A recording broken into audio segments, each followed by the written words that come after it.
We got to understand, people, that when you pull $500 billion out of an economy, it's the poor that you doom doing that. Because every economic cost is borne most heavily by the poorest people, always. It's like iron rule of nature and civilization, is that everything that's expensive hurts the poor most. And I'm pretty tired of hearing the environmental activists sacrifice today's real poor to the hypothetically thriving poor of their utopian future. It's appalling morally. And it's not just ignorant, it's darker than that. It's darker than that as far as I'm concerned. You know, we have no right whatsoever to be telling Africans and Indians and Chinese, for that matter, that, well, you know, we're rich and I don't think we'll give it up, rub. But you guys, you know, you should be looking forward to a lot less prosperous future than you might otherwise be. And there's just absolutely no excuse for that whatsoever, especially when we know that if we help the world's poor, or at least got out of their way while they're trying to be rich, that the planet would actually be in much better shape. We could have our cake and eat it too. And your work is so signally important in that regard, you know, and well, hopefully people will wake up and pay more attention to the economists and less attention to the bloody Malthusian biologists. But there's one thing that is really important for me to make absolutely clear. What I use when I describe them, I very often use also the term working class, but I think I really want also to put it into people's heads. Working class is not the same as poor, right? Many of those farmers in the Netherlands are economically very well off. But what I mean by working class is literally the people who make something work. So they are the backbone in many ways of the Dutch economy. So they are people that need affordable energy, that produce then food that is affordable, right? So this is what I mean by the working class, and this is also why there is a lot of sympathy towards them in the public. I mean, there was one poll taken, I think it was now 10 days ago, so I don't know the exact numbers, there hasn't been a poll since, but currently the so-called Farmers Citizens Party, which is the political representative of the farmers, has one seat in the Dutch parliament. If elections would have taken place, I think it was July 11th, they would have risen up to 20 seats, and Mark Rutte's party would have lost 14 out of 34 seats. So there is sympathy from the Dutch for the farmers. And it's not just about the farming. It's more a general sense of that this is an attack on what makes us wealthy as a country, right? This is we are, and there's a lot of pride for the Dutch that they feel in the agricultural sector, and they should be, right? You said it before, it's a country the size of a post stamp, and they are an agricultural, animal, livestock farming superpower. It's outstanding. If you look at the research they do, it's what they export in know-how to Kenya, to Indonesia, what they do positive there. But this is all created domestically in this very strong agricultural sector. So just as a concluding remark on this, to give you a good comparison, forcing 30% of Dutch livestock to be abandoned or to basically disappear is similar to going to Silicon Valley and say, so tomorrow you have to close down 30% of all startups.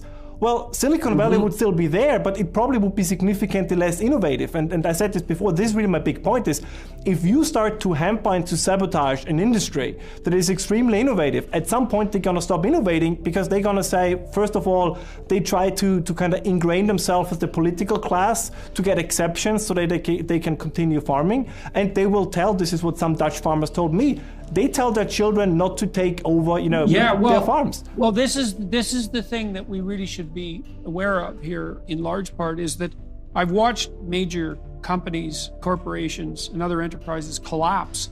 And they can collapse precipitously because what happens is that when you pressure an industry, all the people that have options leave. And the people who have options are the most competent people. And so if you tell extremely competent and intelligent and sophisticated farmers, because high producing farmers are all of those things, practical people with a wide range of knowledge and technical ability and mechanical ability and street smarts, all of that.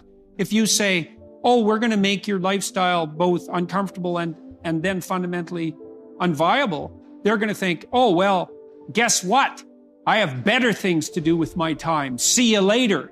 And then you lose the best people right away. And as soon as you do that, because a small proportion of people are responsible for almost all the productive effort, as soon as you lose that uppermost echelon, you lose the whole thing. So if we force 30% of Silicon Valley startups to close, or even 10%, all that would happen is all the entrepreneurs would leave Silicon Valley. Like they're leaving California now, for example. They're moving out of California now to places like Tennessee and Texas and Florida.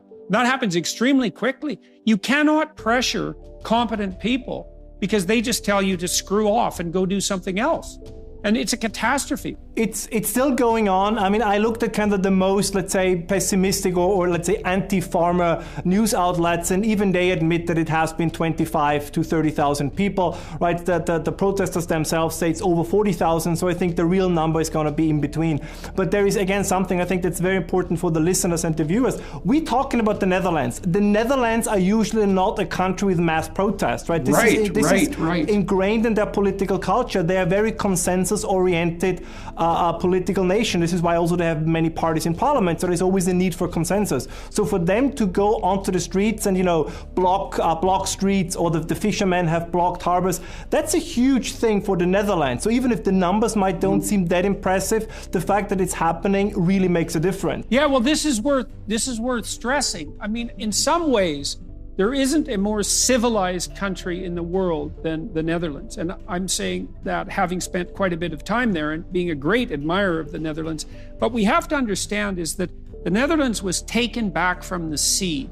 And that took a lot of effort and a lot of technological innovation over centuries. And so the Netherlands is a very, very well-organized society. It's hyper-productive, it's extremely peaceful, it's consensual, and it's also extraordinarily free.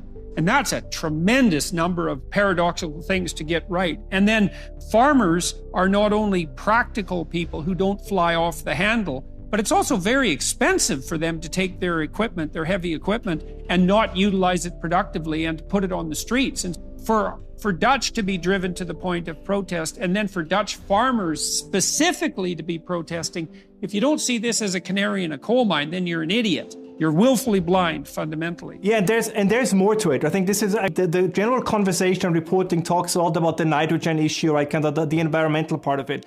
But I think this is something, and this is why you see more and more this all over Europe. It's a little bit of a conflagration that over at least the 90s and early 2000s, there was a growing discontent in the Dutch population, not just about environmental issues and environmental policies, but also about migration, kind of all these issues. And this comes now together because to be very clear, I'm not sure if that is true. I mean, definitely some of the farmers also believe it. So I cannot speak to the validity of it, but it's something that also raises them emotionally, which is this idea, right, that a lot of the land is, that the government kind of wants to force them off the land, take the land, and then use the land to house migrants. So to what extent that is really true, the evidence is mixed. So there have been one or two cases where these plans exist, but if it's really the main motivation, I have my doubts about this. But the point is, and this goes back to what I said initially, there is a sense in the population that more and more the group of people that is the most important to keep the economy going, to keep the country going, that also preserves the culture and these kind of things,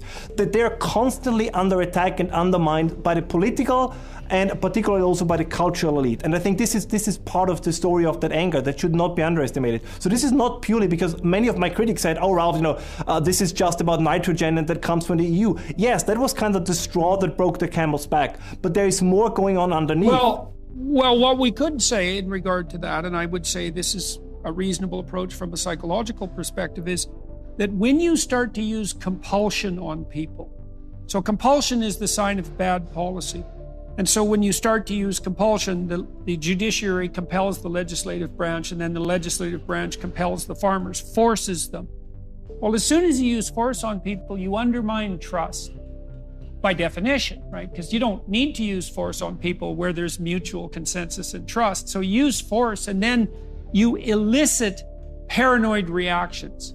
It's like if you're going to operate in relationship to me as a tyrant, then just what sort of tyrant are you, and just exactly what you're up to. What are you up to? And so that promotes the spread of these more conspiratorial ideas that might have a toehold in the truth on some fronts.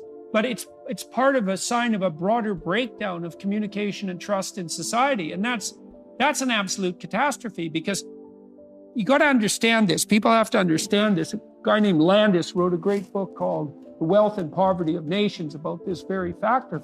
He basically claimed, and I think with plenty justification, that the only real natural resource is trust, and that it almost requires a metaphysical miracle to set up a country where the default response from one stranger to another is Well, of course I can shop in your store and you're not going to rip me off. Of course I can buy something online and I'm going to get the product. Of course I can send my kids to schools that the government runs and that'll be fine. It's just a matter of course. That's a miracle. And when you use compulsion in the service of an apocalyptic ideal and undermine that trust, then you generate all sorts of, well, an endless amount of conspiratorial thinking. And that's a catastrophe. No, I think you touched on something that's extremely important, and that is because, particularly in the trust issue, increasingly, and this I would argue, by the way, happens all over the West. That is not just a Dutch phenomenon, right? That the quote-unquote working class, and if you want to call them the ruling class, we can quibble about this, but they increasingly inhabit completely different moral universes, right? They live in completely different worlds. Exactly what you said, right? The people, as I call them, right, the working people, they want affordable energy, they want good public schools, they want to maintain their cultural and political identity, all these things. And then you have the political class, the academia class, and they have different goals, right? For them, climate change is number one, right? For them, social justice is number one, but it's simply not the same for these other people. And you, at some point, you cannot have both of these competing moral priorities in the same country. Like it will come to a head sooner or later. And I think this is what we see in Europe. And to be honest, I think this is just the beginning, right? Because these groundswells have been there, but as long as the economy was more or less working okay, as long as people felt that by the end of the year they were better off than the year before, they were tolerating, the eccentrics of their elites, right? They said, well, those are those eggheads in the universities, and we all know that our politicians lie, but as long as I have access to a better life. As long as things are working. Exactly, but once they stop working, and this is so important what you said, because the true test of trust is a crisis. So all these polls were in the past where they said, oh, these are such high trust societies. Well, they were high trust when things were going well. But now we will see how well developed the trust really is if in the fall the worst of the crisis is really gonna hit. And I'm not that optimistic.